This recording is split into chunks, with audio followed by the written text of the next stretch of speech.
We're back with the Mythic Dungeon International, and due to some of the server issues affecting the North American servers, we're moving on to our elimination round between Fourty and Meme Team. Thankfully, both of them are on the European servers, and they're both able to be getting on and ready to play. Hello, everyone. I'm Jack, and joining me for our next matchup, we've got Zaronic, Nagura, and Tettles. And my friends, we're starting up with the Motherlode. It's also going to be one of those time trial dungeons, and Fourty's done pretty well with a lot of these here, Tettles. Yeah, I mean, just time trials this week in general, Fourty seemed like they were coming on pretty strong. They started playing that double Unholy Death Knight in the Motherlode. I seem to think like we're going to see both teams running a double Unholy DK, as it is the best setup for Motherlode.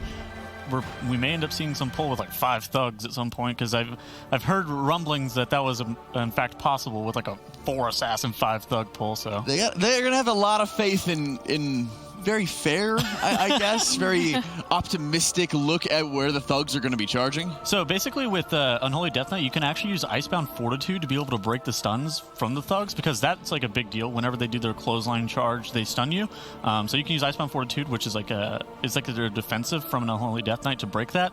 Maybe we see like a rogue with like a human racial. Every man for himself also breaks stuns. I know you can also use your parry, the riposte from an Outlaw Rogue, to break it as well.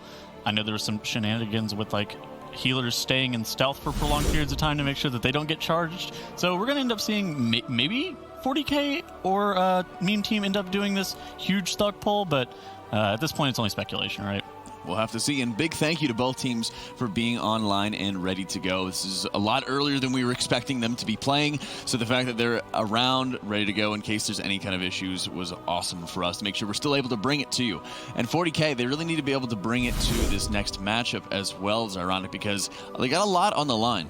I mean, there's a lot on the line. Winning this match doesn't change too much in the major scope of things. Of course, Pain for Fame, like we mentioned, they have to win the tournament anyways. So if Fourty gets 5th, 6th, or 7th, 8th, it's not a big difference for them. But if Fourty wins this match, that makes it so No Girls Allowed has to then get 2nd place in order to move on to BlizzCon. So, I mean, tournament life, BlizzCon life is still on the line for Fourty right now to give themselves the best chance for BlizzCon. We got to see them win this match. They got to be able to win it, and convincingly, as 57% of Twitch chat is on their side, as game number 1 between Fourty and Meme Team is getting going in the Motherlode. Yeah, so Motherlode actually, Fourty won, so they were now the number 1 seed in the time trials here with a 1554 time. So let's see what they can do in this dungeon. Definitely the double DK is going to have something to do with it. And I'm pretty sure we're going to see some things that Tettles mentioned earlier, where we see the healer just staying in stealth and not getting hit by those thug charges. We'll have to see out of that one. We're getting ourselves ready to go. We just need another minute for these guys to get themselves ready. I was also interested in seeing Nagura, the Demon Hunter, coming into play. They had Heat Potato on Demon Hunter instead of that double Unholy, so maybe comfort pick, maybe continue boosting up some of the Unholy DK damage. I think it's probably just a comfort pick. We also saw it in Wakecrest Manor come out, so that's true. I think they just haven't practiced the double DK too much, because it's definitely just better in this dungeon overall. Do we have the double DK onto that one? Yeah. Yeah, we'll have to see. I mean, we've seen Heat Potato, I think, play Rogue as well, if I'm not mistaken. So when we're looking at some of these teams and how they're building up some of their compositions, their matchups, we've noticed a lot of times, Tettles, it starts taking more time for people to start adapting and looking at what else they're going to be playing. We saw, for example, Shella initially bringing his Unholy DK in, had some struggles on some of the dungeons, and progressively getting more comfortable on the side on Pain for Fem's side. So once those guys start getting a lot more practice in on those things, you're able to start seeing, once they've mastered it or gotten as close as possible, what they can really do. Yeah, I mean, in general, like Demon Hunter and Rogue are pretty much like unkillable for most intents and purposes. Like having Cheat Death and Cloak is very, very strong from the Rogue, and then the Demon Hunter just having like Blur, Blade Dance, Darkness, pretty much infinite self-healing, whatever else Demon Hunter has. And then you have it like the alternative, which is like either like a Windwalker Monk or an Unholy Death Knight, which can die very quickly. So it can be very dangerous, especially if you get caught in a stun. Why are you smiling at me? What are you looking at me like that for? Because I remember you saying only 2 matches ago, they bring Cloak and Riposte, but that's not that big of a deal. It's not that It absolutely is that big of a deal. And it, like, for a comfort pick, like it's... But what about Moonkins? They have bear form. Yeah, Moonkins are also unkillable. We're never seeing a Moonkin here. I'm sorry. It's just not happening. we had what are they talking about? We had one game, I think, in Season 1 where we got to see the Moonkin. We had the dream. And Tattles keeps saying that it was good too. Yeah? It wasn't okay, dude. What? He keeps trying to convince me. Don't make me defend myself on here. Stop accusing me. Where's your defense under this one, Tattles? I thought it was decent. I thought they just should have pulled all the dervishes after they did all the Marekta trash. The Dervi? The Dervosa. Temple is closed. Oh, unfortunately, Temple is closed under that one. No Dervosais or Derviosas in Wingardia.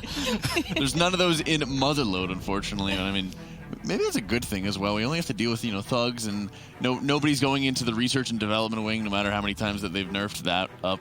So just a lot of pulls, and I've seen some teams also prepping as many Peacekeepers as possible. We were seeing some people with like 5 or 6 Peacekeeper pulls previously, Tettles. Yeah, I mean, that Peacekeepers are just like the most efficient because you also get the mech jockey count associated with the Peacekeeper, while the alternative for the R&D wing is the War Machine, which gives not a mech jockey bonus count, and then you have to deal with like the bombs and everything else. The bombs give count, but we're seeing some some of the War Machines, on Rixa Fluxfang. Yeah, it was just pulled into Rixa because it's like efficient to pull that one technician and that one War Machine into it. But however, you can't pull multiple War Machines at once, or you can pull multiple Peacekeepers at once. So the R&D wing just in general has a lot of problems because of that too.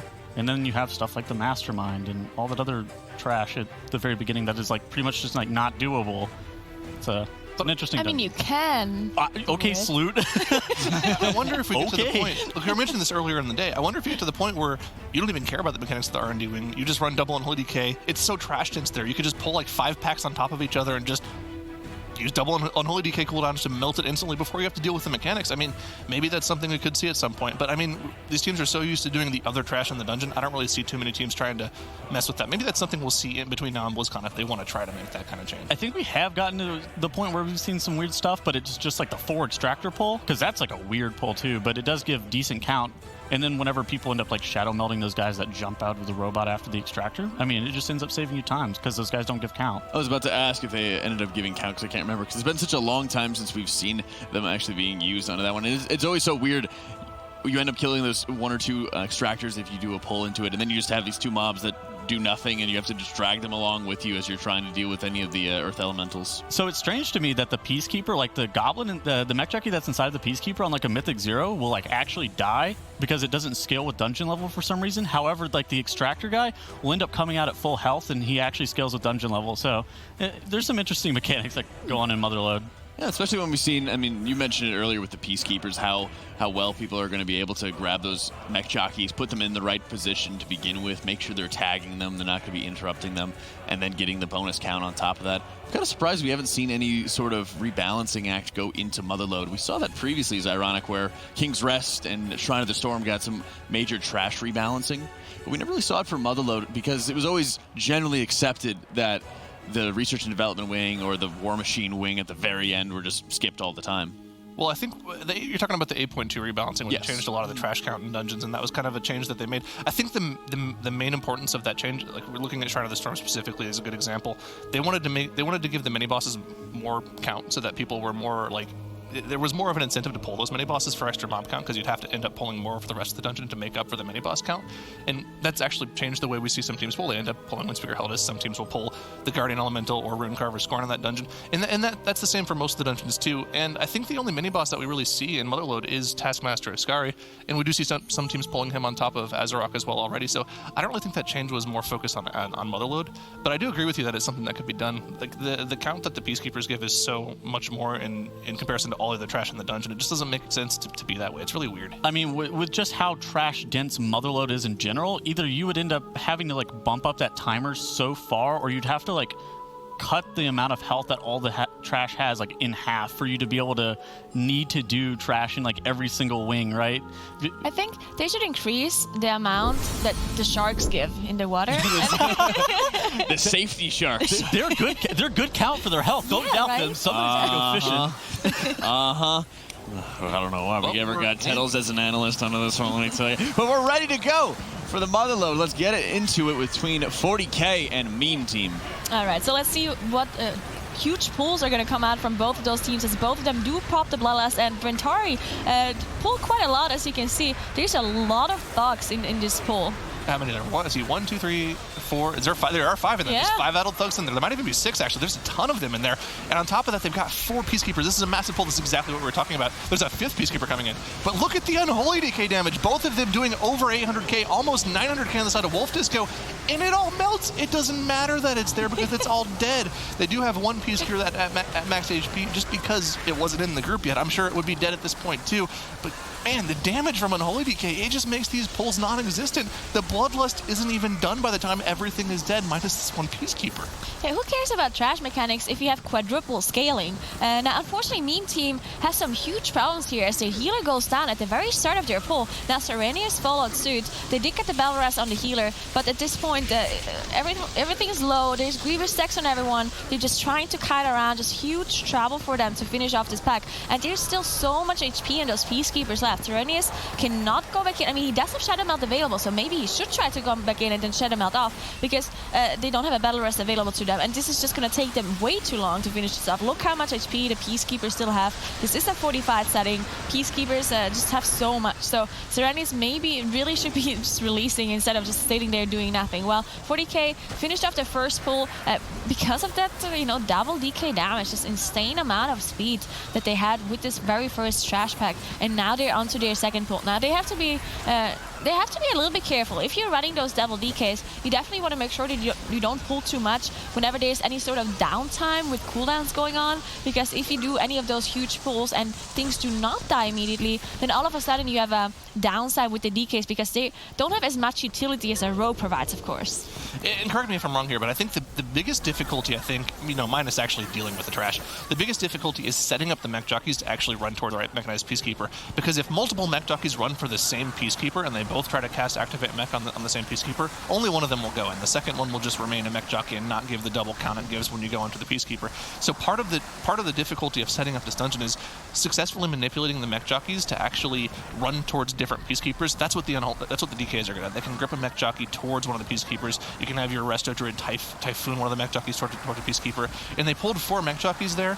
They only got 3 Peacekeepers, but I don't think there's another Peacekeeper available for them to pull that 4th mech jockey too, so they just had to end up cleaving it down with the group. And I mean, that's kind of the best you can do in this situation. They did a really good job at doing that. Unfortunately, again, we saw a full team wipe on the side of Meme Team, so they're going to be significantly behind right now. They haven't even finished their first pull yet. They're just so significantly behind right now. They don't have the Bloodlust available. I mean, it's way too early to say this, but with the way 40k is playing, the fact that they had the #1 overall time in time trials with a sub 16-minute run, which is absolutely blazing fast in this dungeon, I don't really see how Meme Team's going to come back in this dungeon at any point. It takes a lot of mistakes by 40k. I mean, that's the thing about those insane times. If everything goes well and everything is being executed properly, then you have those insane times like the 15 minutes, right? But in the time trials, you have 5 tries to actually pull your insane strategy off. In this cup, you only have 1 try. So if 40k, for some reason, just overdoing their pulls and maybe doesn't execute them properly or has some sort of mistakes, which we saw it happen multiple times in Motherlode. So let's just see what happens. But yeah, as you mentioned, Meme Team just really far behind at this point. 40k already pulling coin-operated Crowd Pummeler on top of this trash pack that's standing right in front of us. This is actually what we've seen from Abrakadabra as well. And even Abra, even though they pulled it off perfectly the first time around they did it on Cup, they did it a second time and they had a full team wipe when they tried this before. But 40k looking good so far. Yep, Army of the Dead's both coming out for both DKs, and you can see just the massive amount of damage they can do to bosses whenever they have the Army of the Dead available. A lot of that is single target damage. Obviously, they had trash to cleave as well, but a lot of that gets cleaved into the boss as well. So they're just doing a lot of damage in general. I mean, Lazlo did also pop Blade Flurry. There's no way a Rogue's doing 120k without Blade Flurry. So yeah, you can just see the prowess of the Unholy DK. We're going to keep talking about Unholy DK just because they're so prevalent in this match. We got 3 of them across both teams. So, I mean, they're just so good for these massive AoE pulls. I mean, we mentioned it, Motherlode. There's so much trash. Any teaming dungeon, I think, is really good for DK as well. It just also helps them do more of that exponential damage. And it's hard to fault them. Like, their single target damage is on par whenever they have Army of the Dead available, too. They're just so good in general. Yeah, and you also have the army available for the important bosses too. So the single target damage, as you mentioned, is really not that bad. That's something we've talked about in the spring season, that unholy DKs are so good for those huge AoE pools, but then you struggle on seeing a target if you don't have those big cooldowns available, you don't have army or you don't have bloodlust. But now with the changes coming in 8.2, they're actually doing really well, even without those cooldowns. Now, once you have the army and the bloodlust available, all of a sudden you're bursting for like 90 or even 100k single target DPS. So just insane powers coming out of those DKs. But now they did down the first boss, so we'll see what kind of pull they want to do right after. We've seen lots of people struggle with these specific mobs just because they do so much tank damage, and if your tank dies, the pull is just going to fall apart immediately because your melees are going to die to those random rock throws and lances coming through. So you definitely want to make sure you want to keep an eye on Rentari here. Yep, I'm interested to see how they're pulling this. We've seen multiple different pull styles from a lot of groups. Normally we'll see them do what they're doing right now, where they completely avoid the Void Emissary. But we've seen some teams just go straight for it. I think it was Buff that pulled all his trash on top of the Void Emissary and cleaved it down with the double Unholy DK. Looks like they're just opting for the safe pull, but just look at how much damage is Unholy DK. They don't have to deal with a single Rock Lance cast. They interrupt the first ones. Second ones are not going to go off. I mean, it got interrupted at the end of class there, but it probably would have died right as the cast went off. This is the damage that they can pull out. They make this massive pull that we've seen so many teams wipe to look like a joke. It's just ridiculous what having two of them enable. Ooh, did they pull a shark? No, okay. I mean, you thought they were going to. I'm sure you would have been happy. I wanted them to. Unfortunately, no shark being pulled this time around. We see the Enchanted Emissary being dealt with perfectly here, just constantly being knocked back. Now, of course, there's one downside with DKs. I think that's the thing we've seen happen a lot to DKs is that they're not very mobile, right, compared to some other classes, and they don't have as many defenses maybe as other classes as well. So we've seen them die a lot, actually. But Fourty playing perfectly, Kurisu and Wolf Disco showing that they can play DK really well. And you've seen on this pull that they just did right before this one, there were all of those explosions on the floor, all of those swirlies that they need to dodge out of, and because they don't have this increased range, melee range like an Outlaw Rogue, sometimes they really just can't attack. They need to dodge, they need to go out. They don't have a cloak they can just randomly use and be immune to everything. They don't have a cheat death in case something goes wrong. So they definitely need to be a lot more careful than a rogue has to be for those kind of pulls. And if they go down, then it's a very high chance that they're just going to wipe, because if they already committed their cooldowns and then they go down, then all of a sudden miss so much damage, and then your group is just going to fall apart. Yep, 40k gearing up to do this quadruple extractor pull like we've mentioned so many times. We saw Abracadabra debut this 2 weeks ago with one of their... It was a new strategy from them. We haven't seen it before. And these extractors do give pretty much double count, just like the Peacekeepers do. The only caveat is that when they die, their pilot also pops out. So what we see teams do to kind of circumvent that is they'll then shadow melt off all the trash. This will give them almost the rest of the trash they need for the dungeon. They'll probably need about 6 to 8% more trash right after this, but this is going to give them a ridiculous amount of trash for just the mobs that you kill. Because I believe, like we mentioned earlier, the pilots, whenever they pop out, they don't give any trash percentage. All the trash percentage is front-loaded on the extractors. So this is just a really efficient pull to do in general. Yeah, this is super clean by them so far. They not completely sure how much trash they can have once those die. Okay, 90%. So they're 90% trash, 0 deaths, and basically only this last bit of trash they have left plus the bosses, which is not going to be a super big deal for them. Now, the only thing that will make it a little bit more difficult is Grievous. Grievous makes all of the bosses a little bit more difficult just because any little bit of damage on your group needs to be healed up immediately because the risk of Grievous, if it stacks up to 4, you're going to fall behind in any sort of way, then the healer is going to struggle. And we see the Taskmaster actually being pulled, the mini boss that we've talked about earlier. This is something we've seen other teams pull before, but they usually pull it on top of the boss. Yeah, I mean, I would garner a guess that they're playing safe because they know that they're absolutely smashing Meme Team right now. I mean, once again, these teams have access to the streams. They can watch the stream. They can see where they are in relation to the other team. And if you're beating the team this badly, why play it dangerously? I mean, while we say that, they just go ahead and decide to pull trash on top of the boss. And wow, this scenario is amazing. Lazzle has 3 of the fixates, but he doesn't have to worry about the melees from the Earth Rangers. He can riposte and parry all the melee attacks, so we won't get any of those bleed stacks. He does end up getting 2 right at the very end when his riposte falls off, but that's easily healable. That was like best case scenario for the entire group.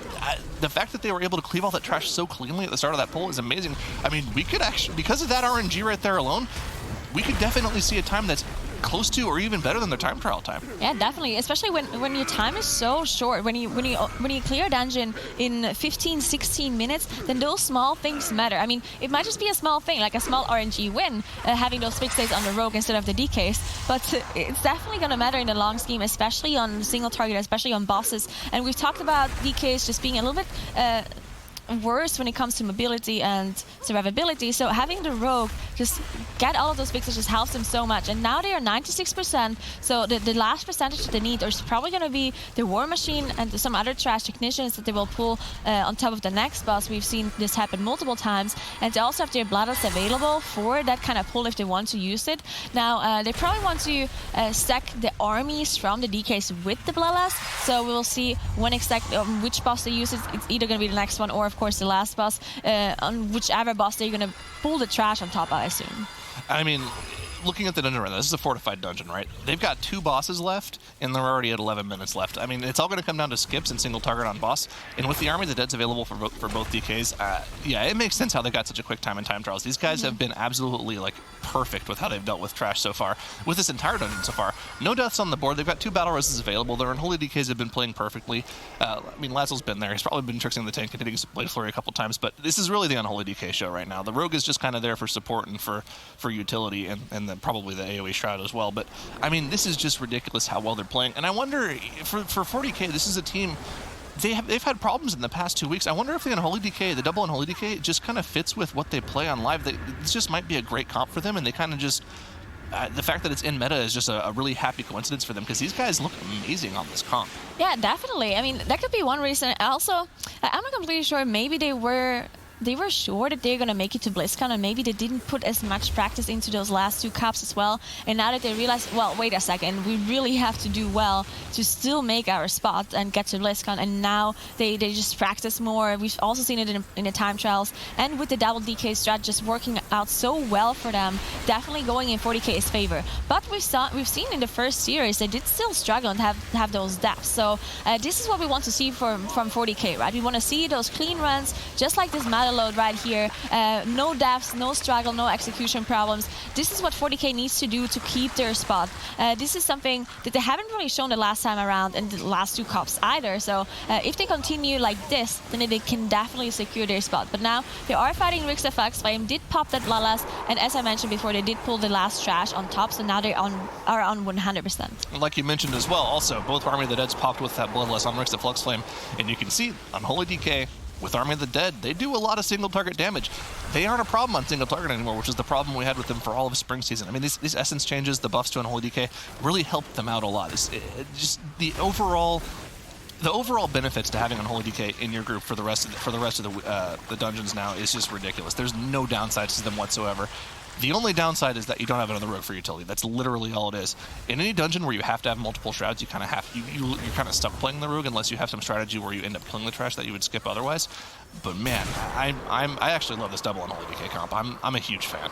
Yeah, it's actually, it makes it so much easier to just deal with those huge pulls. We've also seen it in Underrod, right? We've seen those double DK comps in Underrod where there's all of this trash in Krogma's room that is just such a pain to deal with because of all those, not only do you have emissaries, it makes it really difficult to interrupt if you have an emissary of tides and you can't use your AoE stuns, can't use your interrupts. But if you just have an insane amount of damage and you just deal with everything before they even start, being dangerous at all, that's what the double DK strat enables. And this is what we've seen so far, and it's really working out for those teams. Now they did down the boss, they're on their way to the last boss, they don't have to do any more trash, so we're just going to see a Shadow Melt skip come out here. And that's also one thing that enables the double DK is that they can be alliance on those tournament builds, right? They can choose the faction, they can be Night Elves, they can have this Shadow Melt, so even if you needed do Shrouds without Shadow Melt, you just play Alliance, then you don't need the Shroud anymore, at least not as many as you would otherwise. So that's also an advantage, just being able to play this Alliance.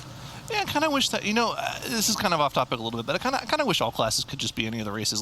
It kind of sucks that we can't see Holy Paladin most of the time just because they can't be Night Elves. It'd be interesting to see a little bit more diversity on that front because of that. But that's another discussion for another day. As 40K does end up pulling the final boss of the instance, Mogul Razdunk, they don't have Bloodlust available, they don't have their Army of the Deads available, but man, they're absolutely crushing this dungeon. And I'd love to see what the time is after the dungeon, just to see how close they were to the time trial, because I don't see how you get much faster than this. Maybe you just have a little bit better group grouping of mobs. Maybe you just have, you know, a little bit more efficient cleaves. You know, like for instance, we saw that one mechanized Peacekeeper on the first pull kind of get stuck out of the group, and they had to single target it down for the last 50% of its HP. That probably cost them 15, 20 seconds on its own. But these guys have just been absolutely crushing this dungeon, and this looks like, I mean, the way they played, obviously they ran into an absolutely insane method in A-Team earlier on in the day, but the way they're playing in this dungeon right now, these guys are playing insanely well. Yeah, this is an absolutely flawless run coming out of 40K. Now, one thing we haven't really mentioned yet is that other teams, they can copy their strategy now, right? Because at the time trials, they were number 1 in the time trial, so 40K definitely has the best strategy and the best execution for this dungeon. So if another team that they're going to be playing against later on sees this and they can actually adjust their strategy to 40K's one and maybe even do it match their time or maybe even do it better, then that's going to be a problem. So I kind of would have liked 40K to, once they saw that they're this far ahead, as you mentioned before, Meme Team already having this huge wipe at the very start of the dungeon, having 10 deaths, and they know their strategy is so insanely fast, and they're the first one and they haven't shown it yet. Maybe they really should have just like went slower and not give away all of their strategies, because now there is a chance for other teams to really just copy it and be faster if they make a mistake or so. Well, especially since they're doing it near the end of the day when teams are going to be able to practice after the matches today and before the matches tomorrow. They have a lot of practice time to look at the strategy and be like, okay, well, we really like what they did here. We really like this first pull. I believe we heard about the 6 Peacekeepers plus 5 adult thugs pull from some NA teams. I believe No Girls Allowed was the team that first kind of let us know about that strat, and just to see it pulled live, I mean, that's a bigger pull than we've ever seen in this dungeon, I think, from any teams on the first pull of the dungeon. That's just a massive first pull. So it's really interesting to see it done pretty much perfectly live, and I think we already have other teams pulling that off, so there's not really I don't think there's really too much to save. I mean, for instance, in Motherlode, when it's a trash-heavy dungeon, I feel like the only really thing you can do is just pull bigger, but just to see it done live, I can't stress how cool it is to see them do this. Yeah, maybe there weren't that many things they could have kept a secret at the very end once they already knew they're this far ahead. You're right. Either way, they are finishing off Muggle Rest Dunk here. They only have to finish off the little map when it jumps out, and then they're down 1-0, and then what a clean run by 40K. Extremely strong performance by 40K, and showing when they've got the practice, when they've got the composure, they've got all the pieces together. They're putting up some very impressive times here, Titles, and it's starting to compete with some of these other top teams. I mean, I know we were concerned weeks past about 40K. Maybe they're just not even going to be that good, but it seems like it was just going to end up being a lack of practice in the weeks previous. It seems like they put in the time required here, and they had a close match with Method NA in the first series of the day, even though that didn't end up going in their favor. But with that Motherlode there, they really did show why they ended up getting the top time trial time. Double Unholy Death Knight seems like it's definitely their wheelhouse. Yeah, and especially when we're pulling off some of the more risky pulls possible onto that one, because you don't know where any of the thugs are going to be running to. But you mentioned previously going into it, having Icebound Fortitude, having the human racial as well. Those things helped them out and made a very critical difference. Yeah, so it wasn't just the first pull of the instance that ended up setting them up to be in a really good position. It was also all of these other trash pulls that they do, like pulling trash into Peacekeeper, to coin-operated Crowd Pummeler, pulling this 4 extractor pull, which we were talking about a little bit before on the desk, where you end up pulling all 4 extractors and then melding off those guys at the end that jump out of it. Also pulling Taskmaster Ascari into Azarok here. All of these pulls just lend yourself and put yourself in such a good position in terms of like efficient cleave with how these double unholy DKs end up scaling with additional targets on single target damage. So they're utilizing them in a perfect way, and they've really approached Motherlode in double Unholy Death Knight in a way that is very, very good. So it was really good to see this from 40K overall. Yeah, no question about it. And to see how they start carrying that into King's Rest as well, since there's going to be not as much trash density onto it, but there's still a lot of critical and very dangerous pulls as well that they have to be looking at. Yeah, I definitely think that we're probably going to see a comp swap of some sort, probably see a second rogue, maybe a Windwalker Monk coming in, just because they do have significantly better single target damage coming into King's Rest. We've seen previously, like, No Girls Allowed, I think they're always running like the triple rogue to be able to have some of the big shroud strats. Shroud strategy, I believe you're trying to say. Like what you're saying, yeah, 40K does do the triple rogue strategy, so they can double shroud to the third boss and then shroud back, so they can skip the emissary pull that Tettles has been talking about a lot in King's Rest. But I believe that the strat we see from 40K is similar to what Method EU ran last week, but they didn't quite pull it off properly. They pulled the first 2 animated constructs with the Golden Serpent, the first boss, then they pulled the second 2 into the Gauntlet, and they just couldn't figure it out either of their runs last weekend. Yeah, we'll have to see how they're going to be able to improve onto that one. Meme Team's going to be able to need to win in King's Rest to be able to stay alive in this tournament. So we'll be taking a quick break before we go into game number 2.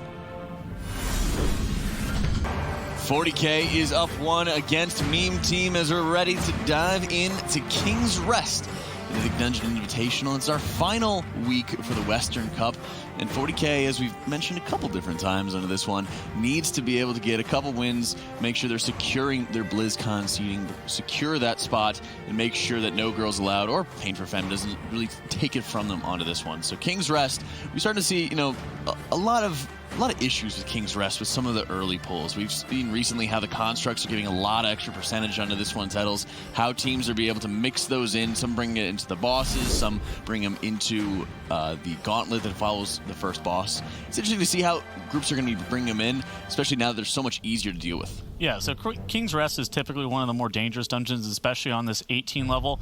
However, with Quaking, it becomes even more dangerous because Quaking is by far one of the most challenging of fixes just because of the group-wide damage that it puts on all your players whenever you're running a melee-heavy comp as well. It's kind of hard to get spread out, so if you accidentally cleave other people with Quaking, it can actually put you in potential to die. If you accidentally cleave a tank, it does percentage health, so he can instantly die if he's also getting hit with like a Void Emissary or something. So it puts you in a lot of awkward spots, unfortunately. It's very nasty to deal with onto that one. And well, I think most importantly is also what it allows you to skip. We've seen a number of times ago where people are skipping some of those Spectral Brute packs. They're getting past all of that. We've seen a lot of like double or triple rogue compositions as a result, so that they were using all 3 of their shrouds around the bridge area. Yeah, and we've also seen Method U bring out this strategy where they, you know, just completely skip the first parts out there and then have the Brute be CC'd or distracted rather. And this time around where they were running the different comp, right, where they didn't have the Monk available and they didn't have the double rogues, they couldn't do it and they had to deal with the Brute, and it took them so long. So you definitely saw just how big of a time sink that Brute is.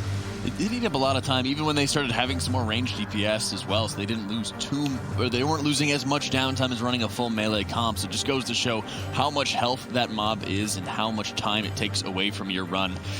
Again, big thank you to Meme Team and 40K for being available to step up early and compete in this match because the NA servers are unfortunately down. So both these Europeans are ready to go to face off to see who's going to be getting eliminated. Okay, so now we have a very interesting swap here for Meme Team as Heat Potato did previously Havoc Demon Hunter is now playing Vengeance. So he is the one tanking and Herudra is the one playing damage dealer. So he's playing Fury Warrior, interestingly enough. Now Herudra is not new to the DPS role. He was the tank for Shell's Angels, also known as Excel's Angels, that won the MDI last year. So definitely knows how to DPS, but Fury Warrior is not something we see that often. Also Vengeance Demon Hunter, not really a spec that we see a lot. I remember he was the Windwalker monk for Shell's Angels back in the day, back when they won the MDI last year, and Sierra was always talking about Herudra. It's like, oh, it's a constant battle with him. He always wants to play Fury Warrior, but we have to tell him to play Windwalker because it's just so much better right now. Here he is, Herudra, finally gets to play Fury Warrior in MDI tournament play. Let's see how it goes. It looks look at like, the damage. Look at the burst damage. Fury Warrior, I mean, it's not Unholy DK, but I mean, he's topping the meters for his group right now. Wait. Saren's playing Frost DK? Is that a Frost DK? Oh my God, we saw one of those last week too. I mean, this is it's an interesting pick for sure. I'm not really sure. Maybe it's just like more consistent damage versus an Unholy DK. I guess King's Rest would be the one dungeon where you pick a different spec, right? Because sure. Unholy is you know, the huge AoE burst, but King's Rest really just so much single target going on, and there's not really that many huge pulls you can do except in Machimba's room with the fluids. But that's not a big deal, right? So maybe that's why he's playing Frost DK, and it seemed like he was doing a lot of damage either way, even with that Frost spec. Now I still wonder why he's playing DK over Rogue though, because Serenius is known as a Rogue player. He also plays Rogue on live servers. He's really high rated AO score, and he always plays Rogue. So interesting to see why he chose to play Frost DK here instead of just playing the Rogue, which is something that is way more common in King's Rest. But 40K definitely sticking to a way more standard comp for this King's Rest. But we've seen 40K struggle a lot in King's Rest, so hopefully this time around they don't have as many deaths as we see them do a lot in King's Rest in the past. All right, I'm going to spitball here, Nagura. Let's think about this. Let's see, how can you make double Unholy work in this dungeon? I'm thinking for the bridge, you have one rogue go down the entire bridge, tricks all of the mobs to the tank on some snap spot somewhere. I don't know where it would be, but I'm making things up in my head as we go. And then you just burst it all down with double Unholy DK because it doesn't matter because you have double Unholy DK. Do you think that would work at all? All right, so there's a possibility that works. You know what? Maybe you don't have to snap it. Maybe you can just maybe you don't need a snap spell. So what if? Sign in that room, right? What if you tricks them all on the tank, and the tank jumps off while he gets the aggro from the bridge, and then since he's not, there's no path available while you're flying in the air, right? They are gonna snap to him, and then he leaps back onto the edge, and then they're all snapping to him. Is that how that works? I have no idea how that works. That'd be really interesting to see, though, if that worked out. They should definitely try that, because it would look very cool. Absolutely, but I don't think we're ever going to see that, unfortunately, because these teams aren't crazy enough to try something like that in tournament play right now. So, yeah, 40K, if they're going for the same strategy that we've seen them play, we're going to see them pull the first 2 in tournament constructs on top of the boss, or I believe they're animated constructs. Whatever, they're all constructs. They're all the same thing. They're big robot things that smash the tank with their hands. They clap the tank, actually, I believe. But yeah, Golden Serpent, this is what we see 40K pull the first 2 constructs on in the past weekends, and it looks so far like they're not planning on doing that. Maybe it's something they'll plan on doing once the emissary goes down, because that's going to be their gate is closed now. Damage. Oh, you're right. The gate is closed right now, so they have no way of doing it. So, yeah, interesting. It must just be a different strategy from them. And that's not too weird to see, because we've seen a lot of teams just completely change their Kingster strategy from week to week. It's one of those dungeons where it's just not completely figured out what the absolute best strategy is so far. I mean, we all think that the method use strategy is the best one so far, but, maybe there's something better out there. It's actually very interesting to think about that as well, because there's so many dungeons that they really haven't figured out yet, but over the course of the weeks, it was pretty clear, and they figured it out pretty easily after a couple of weeks what the best strat is. Like Trollagor, for example. Once they changed the cannons, first teams didn't really know exactly how to handle it, but now teams have figured it out. They know how to get the full amount of cannon damage still on the strat, and we just saw 13 minutes Trollagor, or almost less than 30 minutes come out of Abra. So I think teams really have figured out that dungeon. And King's Rest is not a very open dungeon if you think about it. There's not that many different kinds of routes you can do. It's a very straightforward dungeon. There's some trash you can leave, but really not that much. So interesting that of all the dungeons, King's Rest is the one where teams haven't really figured out how to do it 100% perfectly yet and what the best route could be. So we'll see what 40K does. They definitely are not going to pull the double constructs anymore on the boss. This is not possible anymore, but we will definitely see 2 of the constructs being pulled on top of the gauntlet. Definitely both of those teams are going to do that. That's something we have seen every single team do so far. Yeah, I hope they do. Otherwise, they're going to have to figure out where some trash will come from nowhere. I mean, they'll have to teleport some new trash into the dungeon because they won't be able to reach the mob cap, 100% mob count. So, yeah, we'll definitely see. I mean, we don't see the healer, we don't see Igloo on screen at all here. He's off pulling those 2 Guardians, just like you mentioned, and they're going to end up killing those slowly with Cleave over the next 2 Gauntlet packs here. Of course, like we always mention, of course, this Gauntlet, just for tournament integrity, it's the exact same every single time. They'll start in this corner and they'll go counterclockwise in a circle around the room, so they have the same exact order every single time. And it's on a timer, of course. This is a Gauntlet, so once they kill a pack, there will be like 20 seconds of RP while they wait for the next pack to spawn. And just so they always have efficient DPS up, this is the reason they go pull these Guardians. So they're always hitting something, so you're not just sitting there doing nothing while you wait for the next pack to spawn. Yeah, and the Guardians also got changed, so the frontal stun that they do, they will always target the tank, so the aggro target. So if Rentari just faces them in the proper direction, the melee should not be having a problem at all. They should be easily avoidable to not get hit by the suppression slam at all. Now, we've seen teams struggle with this before, just because those constructs, they do a lot of damage, and they also enrage at 50%, and it's an enrage that is not actually dispellable by the druid. There's no way to soothe it off. So the slam gets cast faster, the tank gets more damage, on top of having to deal with the gauntlet as well, which is, and all of those mobs are buffed by Fortified. So there's definitely things that can happen specifically for the tank, especially when the melees don't walk away with Quaking. I mean, yeah, that's something we haven't gone over at all dungeons as well, is that the quaking in this dungeon is ridiculous as well. There's a lot of residual damage that goes out on the group, and that extra 25% of their max HP that goes out every 20 seconds, or it can go out every 20 seconds. Sometimes it can skip, it's kind of a little RNG thing, but sometimes it can skip it every 20 seconds. That's a lot of group damage. You really have to spread out, because if you cleave that quaking whenever any residual group damage goes out, you can get one shot. We've seen so many times players just, get hit by an ability, specifically like on Golden Serpent when they get that spit gold debuff and then they get quaking on top of that. That's just a lot of individual single target damage that goes out. Especially if you cleave it, you're just going to die and you're going to drop spit gold right in the group, and that's not something you ever want to see happen. So you see these teams make very sure that they're either spreading out, or maybe they're only cleaving one other person, because that's not that big of a deal as long as there's no other damage going out. This is just, it's a huge position to check. we see the meme team doing the exact same thing, also pulling those Guardians on top of the Gauntlet, but they are pretty far behind as they did kill the boss quite a bit later compared to 40k. So they're still having to deal with this second Gauntlet pack that is about to enable here, while 40k on the other hand, they finished off the second one, so they're on their way to get the third one enabled. Now, 40k does not have a Demon Hunter or anyone else who does have an offensive Dispel, so the Mind Control will go out, and we've seen some teams lose players in the past because of the Mind Control, but most teams are able to handle it pretty well. Now, Heap Potato actually dropping very low here on Meme Team's side, but he did recover. What region was it where the tank got MC'd and then like yes, was that west or was that east that happened? I don't remember, but I don't know why that happened. That was the most ridiculous thing ever. Like someone had to pull aggro, the tank had to get him.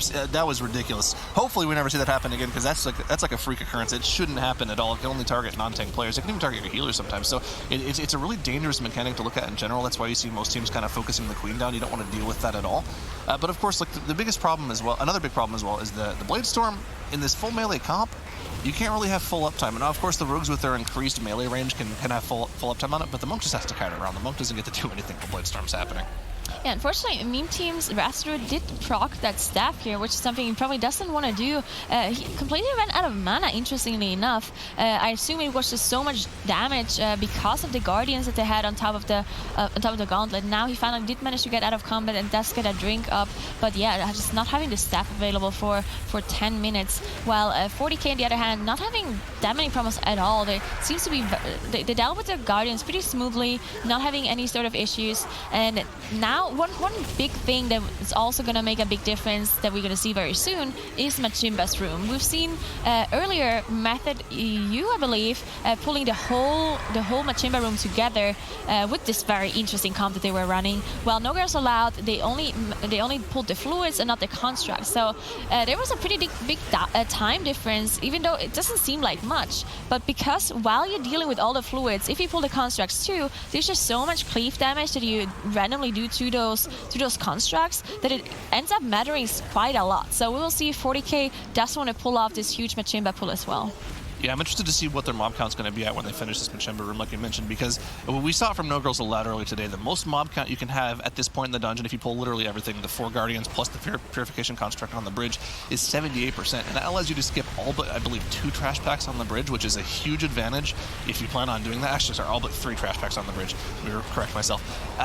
For every Guardian you skip, that's another extra trash pull that you have to do on the bridge, and 40k skipped 2 of the Guardians so far. We haven't seen that if they're going to pull the Purification Construct. We're just going to have to see how both of these teams plan on doing it, because the more efficient you are with your trash pulls, the less you have to pull on the bridge, and the less danger you have in the dungeon. We keep talking about how dangerous the bridge pull is in particular, purely because of those Berserkers.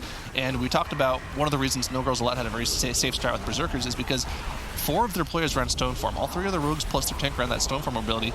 And if we're looking on the side of 40k, it looks like only Curry and Rentari have the Stone Form available to remove those bleed debuffs. So I would assume, looking at their strategy, that they're only planning on probably pulling only 1 or 2 Berserkers. We're not going to see the 2 Berserkers pulled on top of the Council boss. So I want to keep an eye on how they pull this, because that's kind of the main thing in this dungeon, is how teams set up to pull the bridge later on. Yeah, and there's actually no dwarfs at all on the Meme Team side, so nothing like that available for them. But they have a DK, so they can control undead, and they have the pets as well, the ghouls from the DK that could take the bleed debuffs from the tank, so there's definitely something they can do about that. While 40k really only has the dwarf from Kuri, right? You can still take the rogues and just parry, just use your repose to dodge them, but either way, they don't have that many dwarfs available to them. Now, we saw the pull in Machimba's room, definitely a little bit slower than the teams that we've seen before. So they did pull half and half. One construct with some of the fluids, and then once they were down, they engaged the other construct with the rest of the fluids of the room. So definitely a little bit slower, but they did at least not finish them off and then engage the boss. They just chained the boss into the trash, which is very efficient just because those constructs have so much HP, and we've seen multiple teams do that. And this is also a strategy that we see from 40k. They do it all the time. So basically what they do is they wait for the boss to entomb a player, and then we see each 4 people go to each tomb, and then if you get the player out immediately as soon as he gets entombed from the right one, then the boss just kind of doesn't really do anything anymore. And it's kind of one of those things that can be done on accident sometimes, so there's not really a whole lot you can do about it. They'd have to completely recode how the fight works. But these players have sometimes figured out exactly, like, there's a perfect timing on how to do it. So we see them sometimes doing it on purpose, and if you're able to pull it off, it makes the boss that much easier. You don't have to deal with that many of the mechanics of the fight. And I believe I misspoke earlier when I said Rentari was dwarf. He's not elf. They only have one dwarf racial. It's on Curry, like you mentioned. So even more so, both of these teams have to really worry about those bleed debuffs. They do have both of their riposts from the rogues as well if they're able to soak bleeds. But I mean, that's probably the main thing I'm looking at for the rest of this dungeon on this fortified dungeon. The bleed debuffs from the Berserkers are going to cause deaths on one of the teams, and depending on which team it is, Cozy dropping low proccing cheat death, that was kind of dangerous. Depending on which team it is, that could you know, it could make the dungeon. Yeah, so the Meme team doing a really huge pull. It seems like they didn't really intend on pulling Machimba here. That's why they are going to reset the boss. I was wondering, wait, is this intended? Because they had a lot of embalming fluids still alive. They had both of the constructs, and then they engaged Machimba as well. So I figured maybe they're committing a bloodlust to do this huge pull. But no, it was an accident. They did end up resetting the boss, so they only have to deal with the constructs now. They need to wait until the boss respawns though. So they're definitely going to lose a little bit of time here. As Fourty is finishing off Machimba, they did not commit their bloodlust either. We've seen it from Method U that they committed their bloodlust to Machimba. No Girls Allowed, on the other hand, they did save their bloodlust for a pull later on, so we'll see what 40K does here. So 40K definitely not choosing to do this distract strategy that we've seen from Method U. 40K definitely has to come to do it, they just chose not to, right? They do have the Windwalker, they do have the Double Rogue, so it was a possibility, but no, they do commit their bloodlust for this pack, which is interesting because there's only 3 mobs, so there's a Berserker and 2 Hax Priests, but this is actually... We've seen teams wipe to this pull with only 3 mobs, just because it's so dangerous. You have those 2 casters who do a lot of damage. They constantly cast those spectral bolts on the tank, which at some point you just can't interrupt anymore. And then you just have the Berserker leaving all of those bleeds behind. You see Lascelles actually took the bleed for Rentari here, so it doesn't go into. Yeah, and he used both his Dampen and his Touch of Karma just to live through that bleed debuff. I mean, the bleed debuff actually, it absolutely destroys anyone it's on. On top of this quaking, it's going to be a lot of damage on Rentari. You see him actually just leaping away so he doesn't take any extra damage from, especially the Emissary of the Tides. I mean, the magic damage those do on tanks, he doesn't have any real mitigation outside of ignore pain to that. So it's really important to see like the perfect kiting. He knew that he was going to take damage from quaking there, so he didn't want to take any extra damage from melees and just left out of the group. Just a huge heads up player. Rentari's definitely on top of his game right now, and he's kind of proving that he doesn't really need that dwarf racial to live through the bleed debuffs. Also important to mention, throughout that entire pull for both of those Berserkers, he didn't get a 2-stack or a refresh of the bleed at any point to that. They just had absolutely perfect management of the bleed debuff, using any sort of stuns or any sort of, you know, soaks from other players, like you mentioned, Lascelles took one as well. Just perfect management of those Berserkers. I'd just like to see that from 40K. Yeah, and you saw Kurisu, once Lascelles couldn't take a debuff anymore, Kurisu was the one who was the closest to the Berserker, popping that riposte, and even as the Dwarf racial as well. So if one of the debuffs would have went through, he still would have been able to just get rid of them with the stone form. So well done by 40K, definitely showing that they can do some of those crazy pulls. I mean, it doesn't look as crazy, right? But there's so many teams to wipe to this before and didn't handle it properly. Unfortunately, Lascelles going down, I believe it was the Brute AoE that he died to. Either way, just...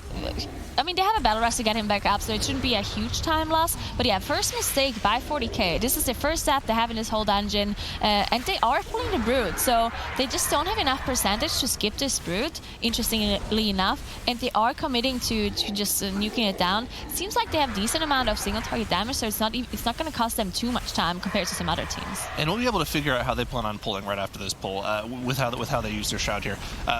Pretty much based off of their potion usage. If they end up using a Lightfoot potion in this one Shroud, they'll be able to get all the way to the boss in the space of one Shroud. And it looks like I didn't see any potions coming out from the team there. They might get one in between these two. Nope, they're going to probably just end up using both Shrouds, or they're going to pull trash. And yeah, they're going to have to pull trash, and they're either going to have to just slowly make their way all the way to the third boss while they're dealing with trash, or they're going to have to commit their other Shroud to get into the third boss. And I could see them using the second Shroud in some worlds. We talk about that Emissary pull being incredibly dangerous, but because they ended up skipping so many constructs at the start of the dungeon, they also skipped the Purification construct.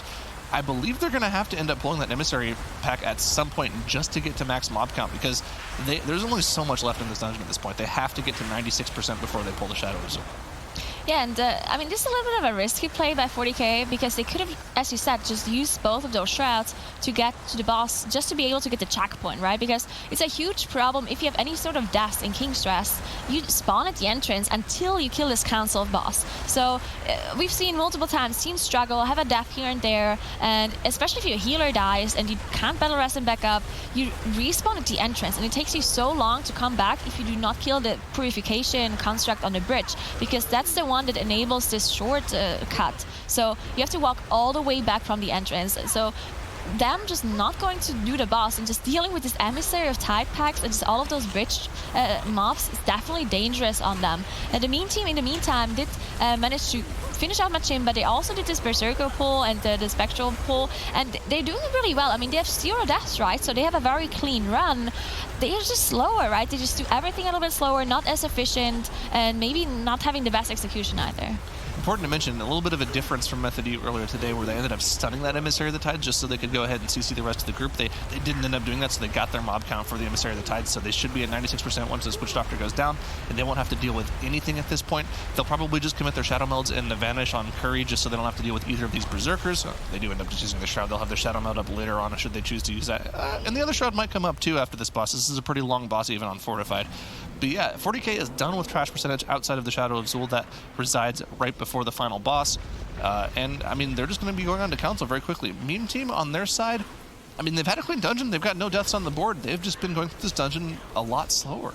Yeah, definitely. We see a first death come in for the meme team as well. One of their rogues going down, the battle rest come out immediately.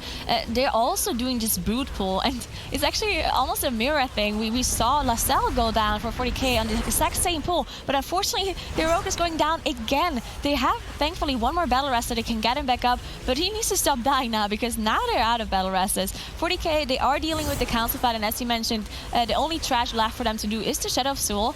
One thing to note is that both of those teams do not have the Bloodlust available for Shadow of Zul, unless, I mean, the meme team could maybe have it later on as they're this far behind, but 40k will definitely not have it for Shadow of Zul because this fight is not going to take another 4 minutes and 30 for them on a 45 setting. So they need to make sure that they kill it without having Bloodlust, and we've seen other teams struggle so much in the past, specifically for this mini boss. I mean, No Girls Allowed lost their match earlier today based off of how poorly they ended up dealing with Shadow of Zul, even though they committed their Bloodlust to it. I mean, Trell just was having a very tough time living on that boss, even as a Brewmaster. And Brewmaster, I think, has more mitigation than Prot Warrior does against the Shadow of Zul. Yeah, I thought so as well. But he was playing against a Blood DK, so I think Blood DK might be in the same scenario as Brewmaster. But I mean, still, it doesn't make much sense that, you know, a lot of teams, I mean, I guess it makes sense. Some teams have tanks that are comfortable enough to not do it, but it just makes sense that you want to use your Bloodlust on a fortified scenario, especially probably in the hardest mob in the instance, the hardest single mob in the instance, I would say, because your tank just absolutely gets trucked. I mean, we see Reese Resto Druids, they have all of their hots on the tank, they have their concentrated flame on the tank, they're pumping the regrows into them, and they're still just not getting healed to full. It's absolutely ridiculous how much damage that mob does. Yeah, most definitely. Maybe they didn't min-max their defenses properly because they are playing a Brewmaster, and usually they are fine. Maybe if you play with a Prot Warrior and you know that they're not very good at tanking the Shadow of Zul, maybe you like think twice on when exactly you use your defenses, and maybe Trell was like, you know what, I play a Brewmaster, we don't have to min-max our defenses properly, it's going to be just fine, and then they somehow overlapped something. Either way, definitely had a lot of trouble there. 40k, they have the Prot Warrior, so they definitely need to watch out for that as they're engaging Akali, so the last boss out of the 3. Now, this boss, the Council fight, always has the same rotation of bosses on the tournament realm, just for tournament integrity. There's not going to be any RNG in between those teams. It's always Kula first, then Xenazal, and then Akali. But this boss, really not a big problem anymore. Not only is it fortified, so it's not being buffed by the Tyrannical, but they also nerfed the boss, the Severing Axe from Kula, which was the biggest problem in the past for those teams. I would say the only real danger on this boss, especially on these affixes, is if they get one of these barrel through charges and they get quaking at the exact same time, so they actually have to spread out in a line. I believe we actually had a full team wipe to that in the Spring Cup on one of the Tyrannical Quaking dungeons. I mean, this dungeon used to be an absolute menace when it was Tyrannical in the MDI, but fortified, plus a lot of the boss nerfs coming in as well, made this dungeon, especially the bosses, a lot more easy to deal with. And now, of course, the menace is the trash. We keep going over how difficult the Berserkers are and how most of these teams just don't want anything to do with them. And then, of course, like we're about to see on the side of 40k, Rentari is about to Ooh, if I was him, I wouldn't be very happy right now knowing where we're going. Shadow Azul for tanks is not fun. Yeah, we definitely gotta watch out for them as they make their way to the mini boss. They don't have any of the shrouds available, but they can just use their Shadow Meld. And there's lots of the trash that they already did, right? So all they had to do is the Devil CC come out of the rogues for the Berserkers and just walk past. So not a huge problem for them as they dealt with most of the trash, most of the bridge pack. So we'll see how they do on Shadow of Soul. In the meantime, they're actually just now engaging cooldown, unfortunately. So, they're just too far behind at this point. It's going to be too little too late. There's nothing they can really catch up on. There's no huge trash pulls they can do as they're already at 94%. They do need 2% more trash to be able to get enough from Shadow of Soul. But again, they have a DK, so they might be controlling something and just killed later on, something we've seen from Method U later. But 40k dealing with Shadow of Soul now. Yeah, I don't see a Poison Barrage dude anywhere. I don't see a Hunter anywhere, so I don't think he's got something controlled, unfortunately, on the screen. But yeah, like you mentioned, they will have to finish off their trash count. They need to get to 96 before they hit Shadow Azul. And here it is, we're on Shadow Azul. That Shadow debuff does nasty dot damage, and Prot Warriors don't have that much in terms of physical mitigation outside of Ignore Pain, which is kind of a pretty paltry shield when you think about it in the grand scheme of things. It's like, what, 70, 90? It's a very small shield that they can put on themselves every few seconds. So, yeah, they just have to get absolutely pumped by the healer. If we had the healer POV, you could absolutely see just literally they're pumping everything they have into the tank right now. That's all they can do. Yeah, so he popped his shield well into Last Stand, into immediate Spell Reflect as soon as it came off cooldown, just spamming all of those defensive cooldowns from the Prot Warrior, and also the Iron Bar coming out of Resto, Igloo, just to be able to survive. But they managed, so now it's only going to be the last boss. They have the Bloodlust available, so they can use it once Zala spawns and the boss mounts up to nuke down this boss on a fortified setting. This is really not a boss where we see teams wipe. This is not too dangerous. I mean, we've seen some teams make some mistakes where they got hit by some of the swirlies, dropping too low. But usually that happens when you have some of the affixes like Grievous and Quaking or Tyrannical, something like that. But only having Quaking really shouldn't be causing any huge problems for 40k here. I don't want to cast a curse them, so let's just hope they finish this boss without any bigger problems. Yep, I mean, you say that teams shouldn't wipe here, but I believe we saw No Girls Allowed actually wipe here earlier today. I mean, there was a lot of unfortunate circumstances in that series, what I have to say, but yeah, that was definitely very counter to the norm for sure. Yeah, King Dazar, especially with Bloodlust, like once you have Bloodlust to get through Tazala whenever he spawns at 60%, that's really the most dangerous portion of the fight. Of course, Tazala being the second Raptor that spawns, and it casts that Deathly Roar, which is an AoE 3-second fear on everyone in the group. That's pretty much, it's not dodgeable unless you have either Cloak or like a Tremor Totem from a Shaman. And, I mean, when are we going to see a Shaman in MDI play? Let's be honest. So yeah, the Cloaks will let them. A blue Resto Druid. The blue Resto Druid. Yeah, but they'll be able to cloak the first Deathly Roar, and with the Bloodlust, they actually skipped the second one, so they were able to get through that second guy instantly. And you can see that Resto even procced his staff just to get through that phase even quicker. Something important to mention on King Dazar, whenever that third Raptor Tazala spawns, all damage that you do to either King Dazar or the first Raptor Rebon gets redirected to Tazala, so that triple staff proc that he's been saving the entire dungeon does triple damage to Tazala. It's a ridiculous amount of burst damage. You can see Resto Igloo is doing 40 DPS right now. It's absolutely ridiculous. Unbelievable damage coming out of Resto Igloo here. I mean, you definitely need to give him some other credit as well. I mean, obviously the staff did a lot of damage and he definitely procced it there on purpose, so really good job there. But on top of that, just being able to do 40k DPS throughout the whole boss fight definitely means that he was min-maxing his cat form DPS as well. So good job there, making sure to get the most damage out of it. And look at the final time. They have a pretty fast clear here. There's still some strategy things that I think other teams do better. I'm not completely sure about this whole bridge strategy. I feel like they pulled too much trash on the bridge and they maybe could have changed something up, but against Meme Team, definitely good enough as they, again, so the percentage that you can see in the screen is just wrong. They have to 100%, it's just Shadow of Soul not actually counting properly, so it's wrong. It's 100%, so once they finish off this boss, they are done and they finished 2-0 against Meme Team. 40k knocking out Meme Team from the tournament off of a very strong King's Rest performance here, and 40k really starting to step up, and they're winning the games that they should. They're not making those critical errors, and they're maybe not as fast as Method NA would be on a King's Rest this caliber here, but they're stepping up a little bit more, Tettles. Yeah, so I mean, their King's Rest, maybe it wasn't as aggressive as we would like to see. Maybe their strategy was a little bit less refined, I guess would maybe be the term that I would use. But their Motherlode looked sick, so I mean, it was a nice 2-0 from them. It was the team that we expected to see all season as opposed to the team that we got in the first 2 weeks, though. So 40K really coming to play this weekend. Overall, it was kind of close through the Golden Serpent. The teams were kind of neck and neck. But overall, it felt like Meme Team was just a little bit less optimized in terms of their routing. Their pulling of pack to pack was just a little bit slower.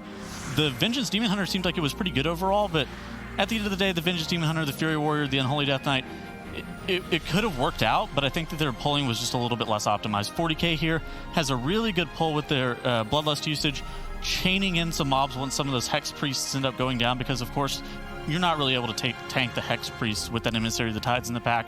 And then they end up pulling this 5-pack plus the Tides, which can be very dangerous, but they do end up chaining Shield Wall into Last Stand on that pack. Very well done by Rentari from 40K. And then once they're through that, they really had a good optimized route just for how to be able to do this dungeon in like an okay time. But 40K does end up taking the series 2-0. That they do. So with 40K taking that victory, they will also be moving on into that lower bracket as well. So good to see them continuing to move on, but this also continues to put more pressure on Pain for Femme and No Girls Allowed here. 40K, they don't have an easy road, and they're not out of the woods yet. Yeah. I mean, Pain for Femme and No Girls Allowed still have a shot of making it to BlizzCon. And 40K, in order to secure their position at BlizzCon, they have to beat Method EU. And we all know Method EU, they don't like losing. They don't like losing, and after they got dropped down into the lower bracket, they also shouted out Abracadabra, and they said, hey, we'll see you in the grand finals.